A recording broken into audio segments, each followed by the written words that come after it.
Fastest cricket score updates या सबसे detailed stats, cricket के अंदर बाहर की खबरें या हेल्दी डिबेट्स, सबसे एक्यूरेट एनालिसिस या फैंस का क्रेज, सबके लिए एक ही प्लेटफॉर्म, क्योंकि क्रिकेट मतलब cricket next. Hello and a very warm welcome to all our viewers of Cricket Next. You're watching the special morning bulletin with me, and I'm here with yet another set of news for you guys. We'll start with the India versus South Africa game that was played yesterday, and India completely dominated the opposition. That is South Africa. South Africa won the toss. They decided to bat first, and they could not manage anything above 116. 116 is the total that they put up on the board, and they had absolutely no answers to the Indian bowling attack. And when I talk about the Indian bowling attack, I talk about two bowlers who wreaked havoc on the South African batting lineup. One was Arshdeep Singh, and the second was Avesh Khan. Arshdeep took a fifer, whereas Avesh Khan complimented him well with a 4 wicket spell in his 8 overs. I'll talk about the South African batting lineup. It's nothing to talk about here, because there's not much there which has happened. You can see Tony DeZorzi scoring 28, that is, and Ande Fulukwayo scoring 33, which is the highest score of the batting lineup. These two alone and add up a lot, and South Africa, with the help of 13 extras, could only manage 116 in their 27.3 overs. And when I talk about the Indian bowling lineup, they were just exceptional. Mukesh Kumar, although he didn't take any wicket, he bowled very well at an economy of 6.60 in his 7 overs, giving away just 46 runs. Arshdeep Singh, as I talked about, he was under the limelight because of the fact that he has not been consistent in the last few months. He has been not bowling that well. जितना उनसे expect किया जाता है, he was not in that rhythm and in that form. But in this match, he proved everybody wrong. He came out, bowled his full quota of 10 overs, gave away just 37 runs and took a fifer. This is his first fifer of his career in ODI cricket, and this is also any Indian bowler's first fifer against South Africa in South Africa. And an inspiring spell by Arshdeep Singh, and he was complimented really well by Avesh Khan from the other end, who bowled 8 overs, gave away just 27 runs, which includes 3 maidens in an ODI game, and took 4 wickets at an economy of 3.40. He was just 1 wicket shy of his own fifer, and he tried until the very last, but Kuldeep Yadav took the last wicket in his third over, giving away just 3 runs. Kuldeep Yadav again very economical and not giving away free runs to any batter. And bowling was just exceptional.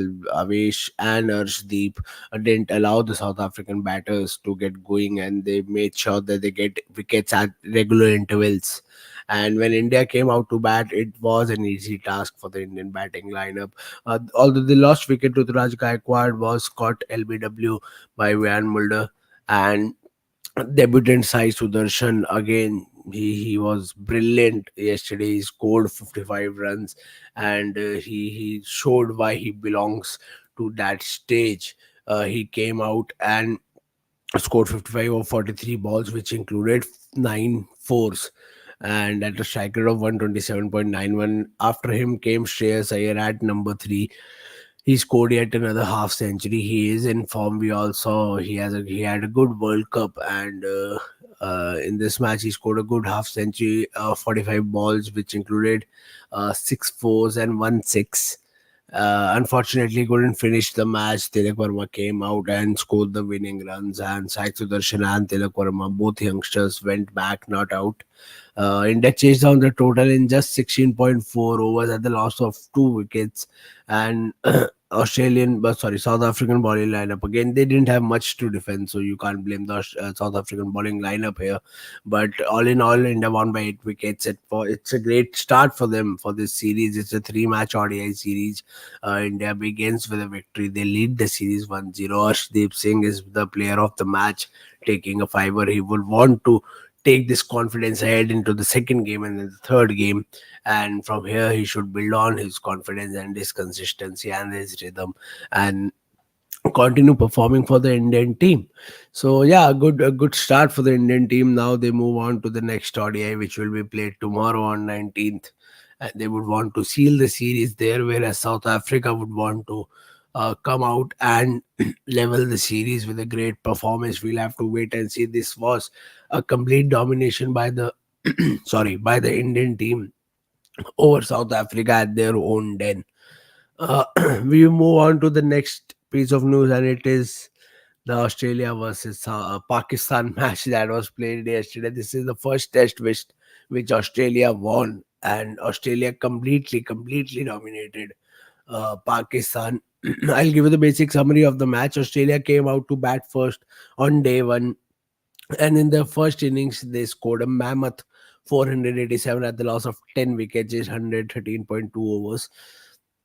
Pick of the batters was David Warner. Again, he was under limelight because this is his last Test series, and he had a spat with Mitchell Johnson, former Australian cricketer, and he was under a lot of limelight, and he showed why he belonged in that series. Why it's right to pick him in that series. He scored a 164 in 211 balls, which includes 16 fours and 4 sixes at a strike rate of 77.73.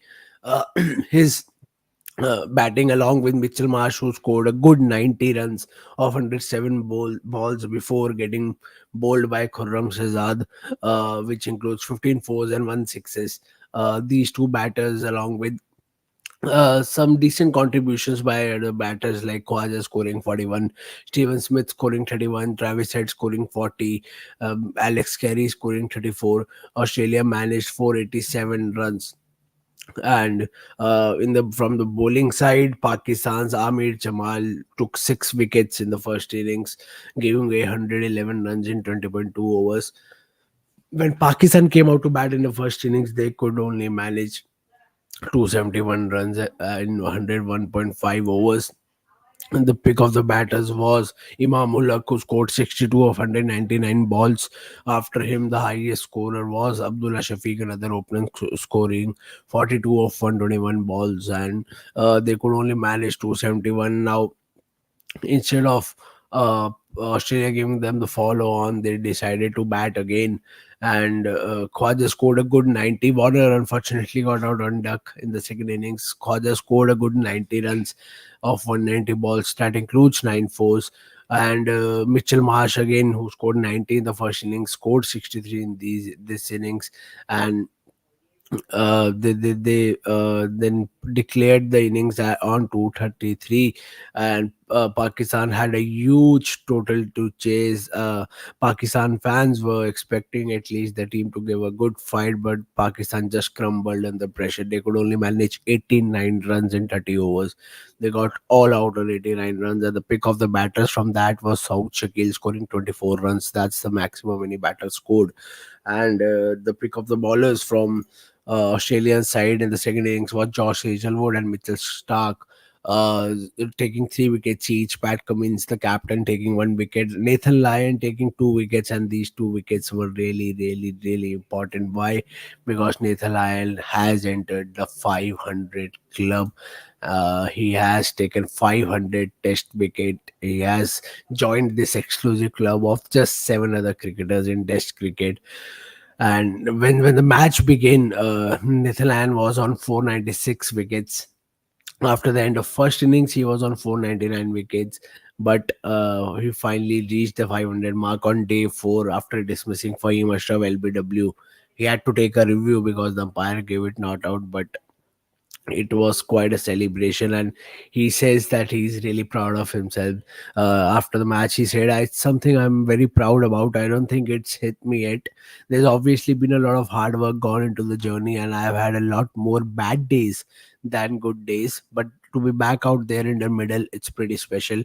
I still pinch myself when I see my name next to those guys. When we talk about next to those guys are the legends Mutaiya Muralidhar and Shane Warne, who are at the top of the table. Neil Kumble, one of the greats in that list. And these are the spinners I'm talking about. Obviously, there are pacers too: Anderson, Stuart Broad, Glenn McGrath. Uh, And Nathan made his debut in 2011. He has a best figures of 8 wickets, 450 runs, and he has taken 23 5 wickets all in his career. And he told the media before the Perth match that he wanted to continue playing at international level until Australia's next Ashes tour to England in 2027. That is 4 years from now, or since it's 18th December, we can say that is 3 years from now. And the captain Pat Cummins, he really believes that Nathan Lyon has 200 more wickets in him. He says, I still think he's got 40-50 test matches. That's 4 or 5 years at a 10 a year. Probably average what 4 wickets a game. That's another couple of 100 wickets, and that's 700, and which will obviously bring him close to Shane Warne. Shane Warne has 708 wickets and is second on the all-time list behind the great Sri Lanka cricketer Muttiah Muralidharan, who is on 800 wickets. And uh, we'll have to wait and see where does Nathan Lyon ends up on this list. Glenn McGrath is on 563, so that is um probably closer to him. Courtney Walsh is on 519 more, which is who is more closer to Nathan Lyon as of now, and something that Nathan Lyon can break in this series itself, but he'll have to bowl really well. English player Jimmy Anderson is on 690. He's still playing.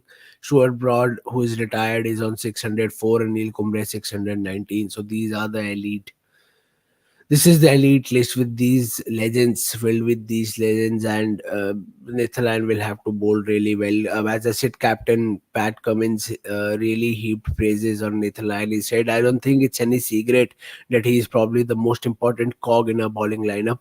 Most games, he's probably bowling over 30 overs a day, and basically, you can just put him down on one end. He's not going to go for many runs, take some wickets. Then us quick bowlers can just rotate through the other end.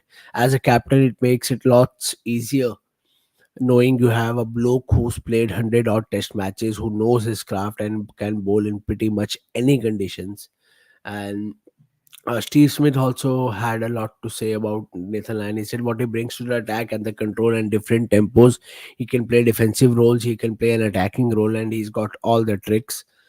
He's continually learning and trying to get better as well. He's a valuable, if not the most valuable member in the team for our attack. So Nathan Lyon has had a good day in the first test, and he would be wanting to take this momentum forward into the second test, which begins on 26th of December, the Boxing Day test in Melbourne, before the series wraps up in Sydney with the New Year's test. So Pakistan will be looking to now level the series or somehow draw the next test, so that they could have an outside chance of drawing the series in Sydney. But Australia, they were completely dominating in the first test, and they would be looking to dominate Pakistan in the second test as well and seal the series then and there.